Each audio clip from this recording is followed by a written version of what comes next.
Paulo Costa is quite possibly the most imposing and intimidating figure we've seen in the UFC middleweight division in a long time. Man, this guy, you want to talk about weight cuts. Now, I remember a few months ago, he had his injury and whatnot, and he sat out, and him and Israel Adesanya got into it after Israel defended his title against Yoel, and what I will always remember as being one of the shittiest, most boring fights I've ever watched.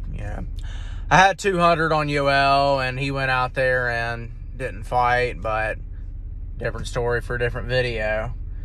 But anyway, I remember seeing memes after this fight of just how large Paulo Costa's physique was, and folks being like, "Oh, he's 240 now. He's this, he's that. Like he's 240. He's just a huge muscle ball." And I was like, "Yeah, he is a huge muscle ball, but there's no way that guy's 240. Like, come on. Like you fight at 185. Like, Jesus Christ, you're gonna cut 55 pounds." And sure enough, people aren't exaggerating. He got up to every bit of 240. And when he gets in the octagon Saturday night with Israel Adesanya, I guarantee you he will be every bit of 210.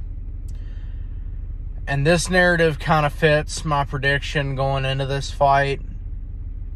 People forget the uniqueness of Israel Adesanya's build.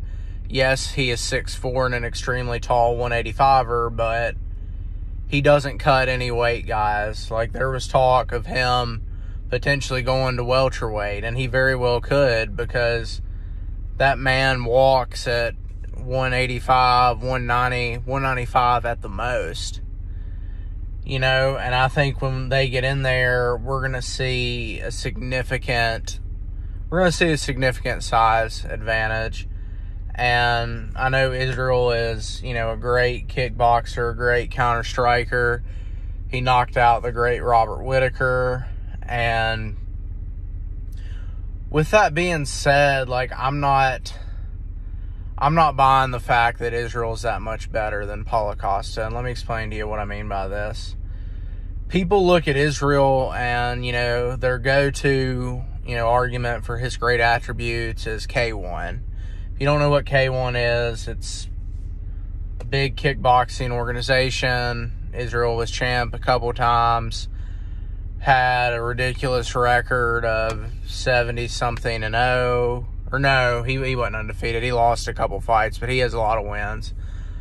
And my problem with that, guys, and I'm sorry if I offend any kickboxers out there, but I don't really see kickboxing being a very competitive international sport. I mean, we just saw Rosenstruck, who is the heavyweight champion in kickboxing, go up against Francis Ngannou, who started training punches and kicks and grappling 5 years ago, and he got destroyed. Years ago in K1, we saw Bob Sapp, who was a failed NFL player, but was 350 pounds of muscle with zero technique.